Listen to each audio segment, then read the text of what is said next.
ಎಲ್ಲ ವೀಕ್ಷಕ ವರ್ಗಕ್ಕೆ ಚಿಂತನಾ ಕಾರ್ಯಕ್ರಮದಲ್ಲಿ ಸ್ವಾಗತ. ಮುಖ್ಯವಾಗಿ ಎಲ್ಲ ದಾನಗಳಿಗಿಂತಲೂ ತಿಲದಾನ ಇದು ಬಹಳ ಶ್ರೇಷ್ಠ ಅಂತ ಹೇಳಿದ್ದಾರೆ. ತಿಲದಾನ ಅಂದರೆ ಎಳ್ಳು, ತಿಲ ಅಂದರೆ ಎಳ್ಳು, ಎಳ್ಳಿನ ದಾನವನ್ನು ವಿಶೇಷವಾಗಿ ಮಾಡಬೇಕು ಅಂತ. ಅಕ್ಷಯಂ ಸರ್ವದಾನಾನಂ ತಿಲದಾನ ಮಿಹೋಚ್ಯತೆ ಅಂತ.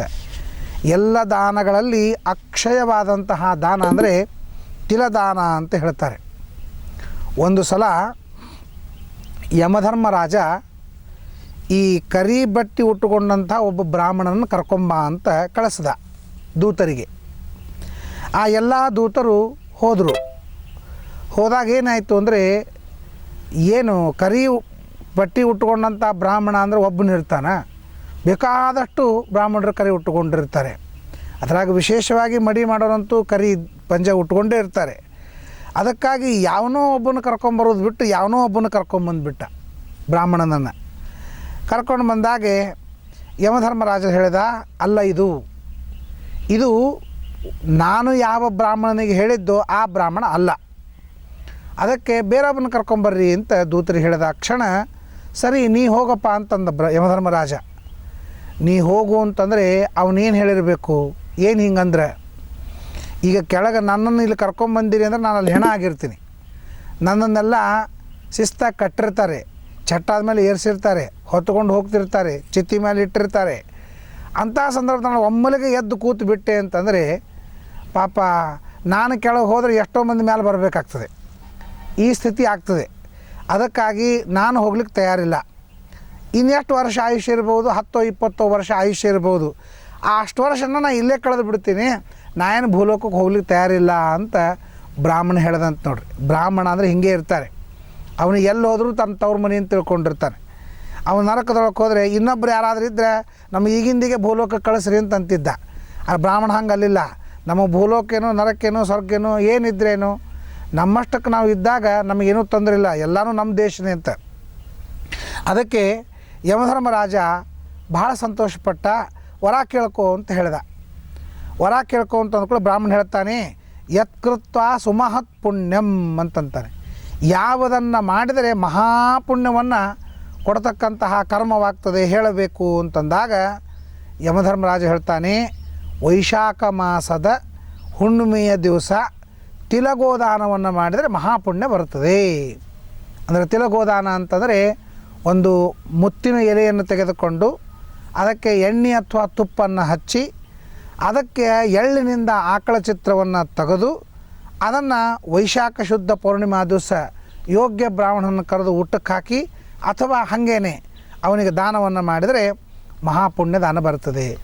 ಇಲ್ಲ ಎಣ್ಣೆ ಹಚ್ಚಿ ತುಪ್ಪ ಹಚ್ಚಲಿಕ್ಕಿದ್ದಿದ್ದಿಲ್ಲ ಅಂದರೂ ಕೂಡ ಆ ಮುತ್ತಿನ ಎಲೆ ಮೇಲೆ ಇಷ್ಟು ಎಳ್ಳು ಹಾಕಿ ಆ ಎಳ್ಳನ್ನು ಹಾಕಿ ಅಷ್ಟೇ ಕೈಯಿಂದ ಆಕಳ ಚಿತ್ರವನ್ನು ಬರೆದು ನಾವು ಅವನಿಗೆ ದಾನವನ್ನು ಮಾಡಬಹುದು ಅಂತ ಹೇಳ್ತಾನೆ. ಆಗ ಅಭಾವೇ ಗೋಪ್ರದಾತೃಣಂ ಕಥಂ ಲೋಕಂ ಹಿ ಗಚ್ಚತಿ. ಬ್ರಾಹ್ಮಣ ಕೇಳ್ತಾನೆ, ಆಕಳವನ್ನು ಕೊಡಲಿಕ್ಕಾಗದೇ ಇದ್ದರೆ ಏನು ಮಾಡಬೇಕು ಅಂತ ಕೇಳ್ತಾನೆ. ಎಳ್ಳು ತಂದು ಕೊಡಲಿಕ್ಕಾಗದೇ ಇದ್ದರೆ ಏನು ಮಾಡಬೇಕು ಅದಕ್ಕೆ ಹೇಳ್ತಾರೆ, ಘೃತಂ, ತುಪ್ಪವನ್ನೇ ಎಲೆ ಮೇಲೆ ತುಪ್ಪವನ್ನು ಬೆರಳಲ್ಲಿ ಇಟ್ಟುಕೊಂಡು ಆ ಎಲೆ ಮೇಲೆ ತುಪ್ಪದಿಂದಲೇ ಆಕಳ ಚಿತ್ರವನ್ನು ಮತ್ತು ತೆಗೆದು ಅದನ್ನು ದಾನ ಮಾಡಬೇಕು ಅಂತ. ಈಗ ನಮಗೇನು ಅನ್ನಿಸ್ತದೆ ಅಂದರೆ, ಎಳ್ಳು ಸಿಗದೇ ಇದ್ದರೂ ತುಪ್ಪ ಅಂದ್ರೆ ಎಳ್ಳಿನಕ್ಕಿಂತ ತುಪ್ಪಿನೇ ಭಾಳ ಕಾಸ್ಟ್ಲಿ ಅಲ್ಲ ಅಂತ ಅನ್ನಿಸ್ತದೆ. ಆಗಿನ ಕಾಲಕ್ಕೆ ತುಪ್ಪ ಏನೂ ಕಾಸ್ಟ್ಲಿ ಇರಲಿಲ್ಲ, ಬೇಕಾದಷ್ಟು ತುಪ್ಪ ಸಿಗ್ತಿತ್ತು, ಎಳ್ಳೇ ಕಾಸ್ಟ್ಲಿ ಇರ್ತಿದ್ದು. ಅದಕ್ಕಾಗಿ ಎಳ್ಳು ಸಿಗದೇ ಇದ್ದರೆ ಏನು ಮಾಡಬೇಕು ಅಂತ ಪ್ರಶ್ನೆ ಮಾಡಿದ್ದಾರೆ. ಆ ಪ್ರಶ್ನೆ ಈಗ ಉಪಯೋಗ ಬೀಳಂಗಿಲ್ಲ. ಈಗ ತುಪ್ಪ ಸಿಗದೇ ಇದ್ದರೆ ಏನು ಮಾಡಬೇಕು ಅಂತಂದಾಗ ಎಳ್ಳು ಅಂತ ಅನ್ನಬೇಕು. ಆಗ ಎಳ್ಳು ಕೊಂಡು ತಗೋಬೇಕಾಗ್ತಿತ್ತು, ತುಪ್ಪ ಅನಾಯಾಸವಾಗಿ ಸಿಗ್ತಾಯಿತ್ತು. ಅದಕ್ಕೆ ಘೃತವನ್ನು ಮಾಡಬೇಕು ಅಂತಂತಾರೆ. ಹಾಗಾದರೆ ಎಳ್ಳೂ ಇಲ್ಲ, ತುಪ್ಪನೂ ಇಲ್ಲ, ಆಗ ನಾವು ಹೆಂಗೆ ದಾನ ಮಾಡಬೇಕು ಅಂತಂದಾಗ ಅದಕ್ಕೆ ಹೇಳ್ತಾರೆ, ತದಲಾಭೆ ಜಲಧೇನು ಅಂತಂತಾರೆ. ಒಂದು ಪಾತ್ರೆಯೊಳಗೆ ನೀರನ್ನು ಹಾಕಿ ಆ ನೀರಿನೊಳಗೆ ಆಕಳ ಚಿತ್ರವನ್ನು ತೆಗೆದು ಅದನ್ನು ಬ್ರಾಹ್ಮಣನಿಗೆ ದಾನವನ್ನು ಮಾಡಬೇಕು ಅಂತ ಹೇಳ್ತಾರೆ. ಇವತ್ತು ಕೆಲವು ಚಾನಲ್ದಲ್ಲಿ ನಾವು ನೋಡ್ತೇವೆ, ತುಪ್ಪದ ದೀಪ ಹಚ್ಚಬಾರ್ದು ಅಂತ ಹೇಳ್ತಾರೆ. ಅದು ಸರ್ವಥಾ ಶಾಸ್ತ್ರ ವಿರುದ್ಧ. ಯಾಕೆಂದರೆ ನಾನು ಕೂಡ ಸಾಕಷ್ಟು ಅದನ್ನು ಕೇಳಿದೆ. ಯಾವುದನ್ನು ಹೇಳ್ತಾರೆ ಅದಕ್ಕೇನೂ ಪ್ರಮಾಣ ಇರೋದಿಲ್ಲ. ಪ್ರಮಾಣ ಇಟ್ಟುಕೊಂಡು ಹೇಳಿದರೆ ಅದಕ್ಕೆ ಮಹತ್ವ ಇರ್ತದೆ. ಯಾಕೆಂದರೆ ಧಾರ್ಮಿಕ ಅಂತ ಅನ್ನೋದೇನದ ಅದು ಶಾಸ್ತ್ರಕ್ಕೆ ಅವಲಂಬಿಸಿಕೊಂಡದ. ಶಾಸ್ತ್ರ ಹೇಳಿದ್ದು ಅದು ಧಾರ್ಮಿಕ ಆಗ್ತದೆ, ಶಾಸ್ತ್ರ ಹೇಳದೇ ಇದ್ದರೆ ಅದು ಧಾರ್ಮಿಕ ಅಂತ ಆಗೋದಿಲ್ಲ. ಅದಕ್ಕಾಗಿ ಯಾವುದಕ್ಕೂ ಕೂಡ ಒಂದು ಹಿನ್ನೆಲೆ ಶಾಸ್ತ್ರ ಇರಬೇಕು. ನನ್ನ ಮನಸ್ಸಿಗೆ ಬಂತು ನಾನು ಹೇಳಿದೆ, ನನಗನ್ನಿಸ್ತು ನಾನು ಹೇಳಿದೆ ಅಂತ ಕೇಳೋರು ಇದ್ದಾರೆ ಅಂತ ತಿಳ್ಕೊಂಡು ತನ್ನ ಮನಸ್ಸಿಗೆ ಬಂದದ್ದು ಹೇಳಲಿಕ್ಕೆ ಹೋಗಬಾರ್ದು. ಶಾಸ್ತ್ರದ ಚೌಕಟ್ಟಿನೊಳಗೇ ಮಾತಾಡಬೇಕು. ಯಾಕೆಂದರೆ ನಾವೊಂದು ದೊಡ್ಡ ಮಾಧ್ಯಮದ ಎದುರಿಗೆ ಮಾತಾಡ್ತೀವಿ ಅಂತಂದರೆ ನಾವು ಶಸ್ತ್ರಾಸ್ತ್ರ ಸಹಿತವಾಗಿ ಮಾತಾಡಬೇಕು. ಸುಮ್ಮನೆ ಬಾಯಿ ಮಾತಿನಿಂದ ಹಾರ್ಕಿ ಮಾತಿನಿಂದ ಮಾತಾಡಿದರೆ ಅದಕ್ಕೆ ಅರ್ಥ ಇರೋದಿಲ್ಲ. ಶಸ್ತ್ರಾಸ್ತ್ರ ಈಗ ಚೆಸ್ ಆಡ್ತಿರ್ತಾರಲ್ಲ, ಚೆಸ್ ಆಡೋ ಮುಂದಾಗ ಒಂದು ಕುದುರೆ ಬಿಟ್ಟಾನ ಅಂತಂದ್ರೆ ಅದಕ್ಕೊಂದು ಸಪೋರ್ಟ್ ಮಂತ್ರಿನೋ ಆನಿನೋ ಮತ್ತಾವುದನ್ನೋ ಸಪೋರ್ಟ್ ಇಟ್ಟೇನೆ ಆ ಕುದುರೆನೋ ಮತ್ತು ಒಂಟಿನೋ ಬಿಟ್ಟಿರ್ತಾನೆ. ಅವನು ಬಿಟ್ಟಾನ ಅಂತಂದ್ಮೇಲೆ ಏನು ಸಪೋರ್ಟ್ ಅದ ಅಂತಂಬೋದು ಎದುರಿಗೆ ಆಟದವನು ನೋಡ್ತಿರ್ತಾನೆ. ಹಂಗಾರೆ ಏನು ಸಪೋರ್ಟ್ ಇಟ್ಟಾನೆ ಇವನು, ಒಂಟಿ ಬಿಟ್ಟಾನಲ್ಲ ಕುದುರೆ ಬಿಟ್ಟಾನಲ್ಲ ಅಂತ ವಿಚಾರ ಮಾಡ್ತಿರ್ತಾನೆ. ಹಾಗೆ ಆ ಚೆಸ್ ಆಡ್ತಾ ಇರುವಾಗ ಒಂದೊಂದು ಕಾಯಿ ಬಿಟ್ಟಾಗ ಹಿಂದೊಂದು ಸಪೋರ್ಟು ಅಂತ ಹೆಂಗೆ ಬಿಟ್ಟಿರ್ತಾರೋ ಹಂಗೆ ನಾವು ಯಾವುದೇ ಒಂದು ಧಾರ್ಮಿಕ ವಿಚಾರವನ್ನು ಜಗತ್ತಿಗೆ ಹೇಳಬೇಕಾದರೆ ನಾವು ಅದರ ಹಿನ್ನೆಲೆಯೊಳಗೆ ಶಾಸ್ತ್ರದ ಸಪೋರ್ಟ್ ಇರಬೇಕಾಗ್ತದೆ. ಶಾಸ್ತ್ರ, ಸ್ಮೃತಿ ಅಥವಾ ಸಂಪ್ರದಾಯ ಯಾವುದಾದ್ರೂ ಒಂದು ಸಪೋರ್ಟ್ ಇದ್ದರೆ ಮಾತ್ರ ಅದು ಧರ್ಮ ಸ್ಟ್ರಾಂಗ್ ಆಗ್ತದೆ, ಇಲ್ಲಾಂದರೆ ಆಗೋದಿಲ್ಲ. ಅದಕ್ಕಾಗಿ ತಿಲಗೋದಾನವನ್ನು ಮಾಡಬೇಕು ಅಂತ ಹೇಳ್ತಾರೆ. ಇಡೀ ನಮ್ಮ ಮಹಾಭಾರತ ಪುರಾಣ ಉಪನಿಷತ್ತುಗಳಲ್ಲಿ ಗೋದಾನಕ್ಕೆ ಬಹಳ ಮಹತ್ವ ಕೊಟ್ಟಿದ್ದಾರೆ. ಆಕಳಲ್ಲಿ ಎಲ್ಲ ದೇವತೆಗಳು ಇರ್ತಾರೆ. ಸೃಷ್ಟಿ ಪ್ರಾರಂಭವಾಯಿತು. ಸೃಷ್ಟಿ ಪ್ರಾರಂಭವಾದಾಗ ಬ್ರಹ್ಮದೇವರ ದೇಹದೊಳಗೆ ಎಲ್ಲ ದೇವತೆಗಳು ಸೇರ್ಕೊಂಡ್ಮೇಲೆ ಜಗಳ ಏನಾಯಿತು, ನಾನು ಶ್ರೇಷ್ಠ ಅಂತ ಜಗಳ. ಕಣ್ಣಿನ ದೇವತೆಗಳು ಹೇಳ್ತಾರೆ, ನಾವು ಕಣ್ಣನ್ನೇ ತೋರಿಸದೇ ಇದ್ದರೆ ಅವನದೇನೂ ವ್ಯಾಪಾರ ನಡೆಯಂಗೇ ಇಲ್ಲ, ಅದಕ್ಕಾಗಿ ನಾನು ಶ್ರೇಷ್ಠ ಅಂತ. ಕೈ ಅವನಂದ, ಕಣ್ಣಿಂದ ನೋಡಿದರೆ ಏನು ಹೊಟ್ಟೆ ತುಂಬ್ತದೇನು, ಕೈಯಿಂದ ತಿನ್ನಬೇಕು ಅಂದ್ರೆ ಕೆಲಸ ಆಗ್ತದೆ. ನಾನು ಕೈ ಕೆಲಸ ಮಾಡದೇ ಇದ್ರೂ ಹೊಟ್ಟೆನೇ ತುಂಬುವುದಿಲ್ಲ, ಹೊಟ್ಟೆ ತುಂಬದೇ ಇದ್ರೂ ಬದುಕಲಿಕ್ಕೆ ಸಾಧ್ಯವಿಲ್ಲ, ನಾನು ಶ್ರೇಷ್ಠ ಅಂತ ಕೈ ಹೇಳ್ತು. ಹಾಗೆ ಕಾಲು ಹೇಳ್ತು, ನೀ ಕೈ ಮಾಡಿದ್ದು ತಿನ್ನಬೇಕಾದ್ರೆ ನಾನು ಕಾಲಿನಿಂದ ಮಾರ್ಕೆಟ್ಗೆ ಹೋಗ್ಬೇಕಲ್ಲ, ಎಲ್ಲ ಸಾಮಾನು ತರಬೇಕಲ್ಲ, ಅದೆಲ್ಲ ಮಾಡಬೇಕಲ್ಲ. ಹಿಂಗೆ ಎಲ್ಲ ದೇವತೆಗಳು ನಾನು ಶ್ರೇಷ್ಠ ನಾನಿಲ್ಲದೆ ಇದ್ದರೆ ಇವನ ಜೀವನನೇ ನಡೆಯಂಗಿಲ್ಲ ಅಂತನ್ನೋ ಹಂಗೆ ಜಗಳಾಡಿದಾಗ ಕೊನೆಗೆ ವಾಯು ಹೇಳಿದ, ಅದೆಲ್ಲ ಬೇಡ, ಯಾರು ಶ್ರೇಷ್ಠ ಅಂತದನ್ನು ನಾವು ನಿರ್ಣಯ ಮಾಡಿಬಿಡೋಣಂತ, ಒಬ್ಬೊಬ್ಬರು ದೇಹದಿಂದ ಹೊರಗೆ ಹೋಗಿಬಿಡ್ರಿ ಅಂತ. ಒಬ್ಬೊಬ್ಬರು ದೇಹ ಹೊರಗೆ ಹೋದಾಗ ಯಾರು ಹೊರಗೆ ಹೋದ್ಮೇಲೆ ಜೀವನ ಸ್ಟಾಪ್ ಆಗ್ತದೆ, ನಿಂತು ಬಿಡ್ತದೆ, ಆ ದೇವತಾ ಶ್ರೇಷ್ಠ ಅಂತ ಹೇಳೋಣ ಅಂತ. ಸರಿ ಅಂಥೇಳಿ ಒಬ್ಬೊಬ್ಬ ದೇವತಾ ಹೊರಟು ಹೋದರು. ಕಣ್ಣಿನ ದೇವತಾ ಹೊರಗೆ ಹೋಗಿಬಿಟ್ಟ, ಅವನು ಕುರುಡಾಗಿಬಿಟ್ಟ. 4 ದಿವಸ ಅತ್ತ ಮೇಲೆ ಅಡ್ಜಸ್ಟ್ ಆಗಿಬಿಟ್ಟ. ಎಷ್ಟು ಹೆಜ್ಜೆ ಇಟ್ಟರೆ ಅಡುಗೆ ಮನೆ ಬರ್ತದೆ, ಎಷ್ಟು ಹೆಜ್ಜೆ ಇಟ್ಟರೆ ದೇವ್ರ ಮನೆ ಬರ್ತದೆ, ಎಷ್ಟು ಹೆಜ್ಜೆ ಇಟ್ಟರೆ ಮತ್ತೊಂದು ಎಲ್ಲ ನಿರ್ಣಯ ಮಾಡಿಕೊಂಡು ತನ್ನ ಜೀವನ ತನ್ನ ಹೆಜ್ಜೆಯ ಸಂಖ್ಯಾದ ಮೇಲೇ ನಿರ್ಣಯ ಮಾಡ್ಕೊಂಡ್ಬಿಟ್ಟ. ಅವನ ಜೀವನ ಮತ್ತೆ ಸ್ಟಾರ್ಟ್ ಆಯಿತು. ಕಿವಿ ಅಭಿಮಾನಿ ದೇವತಾ ಹೋದ, ಕಿವಿ ಕೇಳಿಸದೇ ಇದ್ದಾಗ ಸನ್ನೆ ಮಾಡಿ ತನ್ನ ಜೀವನವನ್ನು ಅಡ್ಜಸ್ಟ್ ಮಾಡಿಕೊಂಡ.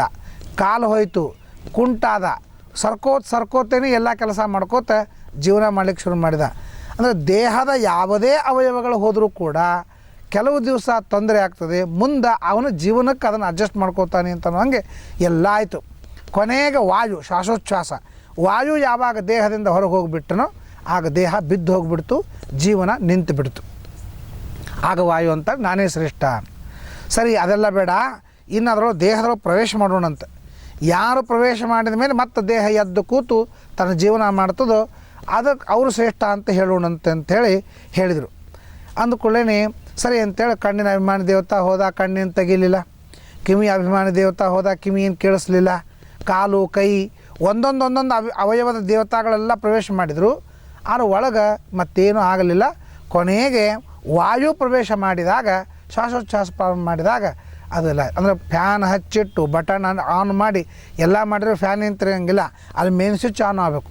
ಮೇನ್ ಸ್ವಿಚ್ ಆನ್ ಆದರೆ ಎಲ್ಲ ಕಡೆಗೂ ಏನು ಬಟನ್ ಹಚ್ಚಿರ್ತೇವೆ, ಫ್ಯಾನ್ ತಿರುಗ್ತದೆ, ಲೈಟ್ ಹತ್ತದೆ, ಎಲ್ಲ ಆಗ್ತದೆ. ಹಂಗೆ ಎಲ್ಲ ಇಂದ್ರಿಯಾಭಿಮಾನ ದೇವತೆಗಳೆಲ್ಲ ಸ್ವಿಚ್ ಬೋರ್ಡ್ದೊಳಗಿನ ಸ್ವಿಚ್ ಇದ್ದಂಗೆ, ಆದರೆ ಮೇನ್ ಸ್ವಿಚ್ ಮಾತ್ರ ವಾಯು. ಅವನು ಒಳಗೆ ಪ್ರವೇಶ ಮಾಡಿದಾಗ ದೇಹ ಮತ್ತೆ ಎದ್ದಾಯಿತು. ಆಗ ನೀನೇ ಶ್ರೇಷ್ಠ ಅಂತಂದರು. ಆಗ ದೇವತೆಗಳಿಗೆಲ್ಲ ಹಸಿವಾಯಿತು. ನಮಗೆ ಹಸಿವಾಯಿತು, ಹಸಿವಿ ಹಿಂಗಿಸ್ಕೋಬೇಕು ಹೆಂಗೆ, ನೀರಡಿಕೆ ಹಿಂಗಿಸ್ಕೋಬೇಕು ಹಂಗೆ ಅಂತ ಬ್ರಹ್ಮದೇವ್ರಿಗೆ ಕೇಳಿದಾಗ ಬ್ರಹ್ಮದೇವರು ಒಂದು ಪ್ರಾಣಿಯನ್ನು ಕೊಟ್ಟರು. ತಿನ್ನಿರಿ ಉಣ್ರಿ ಅಂತಲಿಕ್ಕಾಗಿ ಪ್ರಾಣಿಯನ್ನು ಕೊಟ್ಟರು. ಅದೇ ಪ್ರಾಣಿನೇ ಆಕಳು ಅಂತ. ಆ ಆಕಳು ಅಂತ ಅನ್ನೋದು ಸೃಷ್ಟಿಯ ಮೊಟ್ಟ ಮೊದಲಿನ ತಿಂದು ಹಸಿವೆ ನೀರಡಿಕೆ ಆಗತಕ್ಕಂತಹ ಒಂದು ದೇಹ. ಆ ಆಕಳಲ್ಲಿ ಇದ್ದು ನೀರು ಕುಡಿಯೋದು, ಆಹಾರ ತಿನ್ನೋದು ಎಲ್ಲ ಮಾಡ್ತಿದ್ರು. ಇದು ಸಾಲಂಗಿಲ್ಲ ನಮಗೆ ಅಂತ ಎಲ್ಲ ಹೇಳಿದರು. ಆಗ ಕುದುರೆ ದೇಹವನ್ನು ಕೊಟ್ಟರಂತೆ. ಕುದುರೆ ದೇಹದಲ್ಲಿ ಎಲ್ಲ ದೇವತೆಗಳು ಇರ್ತಿದ್ರು ಅಂಥೇಳಿ ಆಕಳಕ್ಕಿಂತಲೂ ಕುದುರೆ ಶ್ರೇಷ್ಠ, ಕುದುರೆಕ್ಕಿಂತಲೂ ಆಕಳ ಶ್ರೇಷ್ಠ ಅಂಥೇಳಿ ಎಲ್ಲ ಶಾಸ್ತ್ರಗಳು ಹೇಳ್ತಿರ್ತಾರೆ. ಜೊತೆಗೆ ಆಕಳೆಲ್ಲ ಎಲ್ಲ ದೇವತೆಗಳು ಇದ್ದರು. ಇನ್ನೇನು ಮಾಡಬೇಕು, ನಮಗೆ ಹೊಟ್ಟೆ ತುಂಬುತ್ತದೆ, ನೀರು ಕುಡ್ಲಿಕ್ಕೆ ಬರ್ತದೆ. ಆದರೆ ಇದನ್ನು ಯಾರು ಕೊಟ್ಟವನು, ಯಾರು ಕೊಟ್ಟದ್ದಕ್ಕೆ ನಾವು ತಿಂತಾ ಇದ್ದೀವಿ, ಉಣ್ತಾ ಇದ್ದೀವಿ ಅಂತ ಅನ್ನೋದು ತಿಳ್ಕೊಳ್ಬೇಕಲ್ಲ. ಅಂಥ ಒಂದು ತಿಳುವಳಿಕೆಯ ದೇಹ ಬೇಕು ಅಂತಂದಾಗ ಮನುಷ್ಯ ಶರೀರವನ್ನು ಬ್ರಹ್ಮದೇವರು ಕೊಟ್ಟರು. ಆದ್ದರಿಂದ ಮಾನವ ಮನೋ ಅವಬೋಧನೆ ಅಂತ ತಿಳಿದುಕೊಳ್ಳುವವನು. ಮಾನವ ಅಂದ್ರೇನು? ತಿಳಿದುಕೊಳ್ಳುವ ದೇಹ, ತಿಳುವಳಿಕೆ ಉಳ್ಳ ದೇಹ. ಯಾವುಗಳಿಗೂ ತಿಳುವಳಿಕೆ ಇಲ್ಲ, ನಮಗೆ ತಿಳುವಳಿಕೆ ಇದೆ. ಅಂತಹ ಒಂದು ತಿಳುವಳಿಕೆಯ ದೇಹವನ್ನು ಬ್ರಹ್ಮದೇವರು ಕೊಟ್ಟರು ಅಂತ ಕೇಳ್ತೇವೆ. ಅಂಥ ಒಂದು ಶ್ರೇಷ್ಠವಾದ ಆಕಳ. ಸೊ ಮಾನವ ದೇಹಕ್ಕಿಂತಲೂ ಮೊದಲಿಗೆ ಬಂದಂತಹ ದೇಹ ಇದು ಆಕಳ ದೇಹ. ಅದಕ್ಕಾಗಿಯೇ ಈ ಗೋದಾನ ಅಂತನ್ನೋದು ಬಹಳ ಶ್ರೇಷ್ಠವಾದದ್ದು. ಅದಲ್ಲದೇ ಈ ಆಕಳ ಹಾಲಿನಲ್ಲಿ ಬಹಳಷ್ಟು ಅರ್ಥವಿದೆ ಅಂತ ಹೇಳ್ತಾರೆ. ಆಕಳ ಹಾಲು ವಿಟಮಿನ್ D3 ಅಂತನ್ನೋದು ನಮ್ಮ ದೇಹಕ್ಕೆ ಬೇಕು. ಅದು ಇಲ್ಲದೇ ಇದ್ದರೆ ಅದು ನಡೆಯಂಗಿಲ್ಲ. ಈ ಜಾಯಿಂಟ್ ಪೇನ್ ಬರೋದು, ಬ್ಯಾಕ್ ಪೇನ್ ಬರೋದು, ಇದೆಲ್ಲ ದೇಹದೊಳಗೆ ಯಾಕೆ ಆಗ್ತದೆ ಅಂತಂದರೆ ಆ ವಿಟಮಿನ್ D3 ಅಂತನ್ನೋದು ಅದು ಕಡಿಮೆ ಆಗಿರ್ತದೆ. ಅದು ಬೆಳಿಗ್ಗೆ ಸೂರ್ಯೋದಯದ 7ರಿಂದ ಹಿಡ್ಕೊಂಡು 10ರವರೆಗೂ ಸೂರ್ಯನ ಬಿಸಿಲಿನೊಳಗೆ ಆ D3 ಅಂತನ್ನೋದು ಇರ್ತದೆ. ಅದಕ್ಕಾಗಿ ವಾಕಿಂಗ್ ಮಾಡಬೇಕಾದ್ರೆ ಅದೇ ವೇಳಕ್ಕೆ ಮಾಡಬೇಕು ಅಂತ. ಇಲ್ಲ ಅಂದರೆ ನಿಮಗೆ ಆ ವಿಟಮಿನ್ D3 ಸಿಗಬೇಕಾದ್ರೆ ಆಕಳ ಹಾಲನ್ನು ಕುಡಿಬೇಕು ಅಂತಂತಾರೆ. ಆಕಳ ಹಾಲಿನೊಳಗೆ ಅದು ಹೆಚ್ಚಿದೆ ಅಂತ. ಅದಕ್ಕೇ ಆಕಳ ಹಾಲಕ್ಕೆ ಬಹಳ ಪ್ರಾಶಸ್ತ್ಯವನ್ನು ಕೊಟ್ಟಿದ್ದಾರೆ. ಇನ್ಯಾವ ಹಾಲಿಗೂ ಪ್ರಾಶಸ್ತ್ಯ ಇಲ್ಲ, ಆಕಳ ಹಾಲಿಗೆ ಮಹತ್ವ ಕೊಟ್ಟಿದ್ದಾರೆ. ಮೆಡಿಕಲ್ ಸೈನ್ಸ್ದೊಳಗೆ ವಿಟಮಿನ್ D3 ಇದ್ದಂತಹ ಆಕಳ ಹಾಲು ಅಂದರೆ ಮತ್ತೊಂದಿಲ್ಲ ಅಂತಂತಾರೆ. ಇವತ್ತು ಸಂತಾನವಾಗಬೇಕಾದ್ರೆ ಆಕಳ ಹಾಲು ಇದ್ರೇ ಆ ಎಲ್ಲ ಸಿಸ್ಟಮ್ ಚೇಂಜ್ ಆಗಿ ಮಕ್ಕಳಾಗುವಂತಹ ಒಂದು ವ್ಯವಸ್ಥೆ ಆಗ್ತದೆ. ಅದಕ್ಕಾಗಿ ಆಕಳ ಹಾಲು ಭಾಳ ಶ್ರೇಷ್ಠ ಅಂತ ಈ ನಮ್ಮ ಲೌಕಿಕವಾದ ಫಲಕ್ಕೂ ಕೂಡ ಆಕಳು ಬಹಳ ಶ್ರೇಷ್ಠ. ಆಧ್ಯಾತ್ಮಿಕವಾಗಂತೂ ಪ್ರಶ್ನೆಯೇ ಇಲ್ಲ. ಎಲ್ಲ ದೇವತೆಗಳು ಆ ಆಕಳಲ್ಲಿ ಇರ್ತಾರೆ ಅಂತ ಅನ್ನೋದಕ್ಕಾಗಿ ಆಕಳು ಅಂತ ಅನ್ನೋದು ಶ್ರೇಷ್ಠವಾದ ವಸ್ತುವನ್ನು ನಾವು ದಾನ ಮಾಡಬೇಕು ಅಂತ ಹೇಳ್ತಾರೆ. ಹಾಗಾದರೆ ಎಲ್ಲ ವಸ್ತುಗಳಲ್ಲಿ ಶ್ರೇಷ್ಠವಾದ ವಸ್ತು ಯಾವುದು? ಆಕಳು ಅಂತನ್ನುವ ವಸ್ತು. ಅದಕ್ಕಾಗಿ ಗೋದಾನಕ್ಕೆ ಬಹಳ ಮಹತ್ವ ಕೊಟ್ಟಿದ್ದಾರೆ. ಇವತ್ತು ಒಂದು ಗೋದಾನ ಮಾಡಬೇಕು ಅಂದರೆ ಹೆಚ್ಚು ಕಡಿಮೆ 35-40 ಸಾವಿರ ರೂಪಾಯಿ ಬೇಕಾಗ್ತದೆ. ಇಷ್ಟು ಸರಳವಾಗಿ ಹೇಳಿದ್ದಾರೆ. ನಿನಗೆ ತಿಲದಾನ ಮಾಡಿರಿ, ಇಲ್ಲ ಘೃತದೇನು ಮಾಡಿರಿ, ಇಲ್ಲ ಅಂತಂದರೆ ತಿಲದಾನವನ್ನು ಮಾಡಿ ನೀರಿನೊಳಗೇನೆ ಆಕಳ ಚಿತ್ರವನ್ನು ತೆಗೆದು ದಾನವನ್ನು ಮಾಡಬಹುದು ಅಂತ ಹೇಳಿದ್ದಾರೆ. ಅಂಥ ಒಂದು ಶ್ರೇಷ್ಠವಾದಂಥ ದಾನ ಇದು ತಿಲದಾನ ಅಥವಾ ತಿಲಗೋದಾನ ಅಂತ ಹೇಳ್ತಾರೆ. ಅದನ್ನು ವೈಶಾಖ ಶುದ್ಧ ಪೌರ್ಣಿಮಾ ದಿವಸ ಮಾಡಿದರೆ ಎಲ್ಲ ಒಳ್ಳೆಯದಾಗ್ತದೆ, ದೇವರು ಸಮೃದ್ಧಿ ಮಾಡ್ತಾರೆ ಅಂತ ಅನ್ನೋದನ್ನು ನಾವು ತಿಳಿಯಬೇಕು. ನಮಸ್ಕಾರ.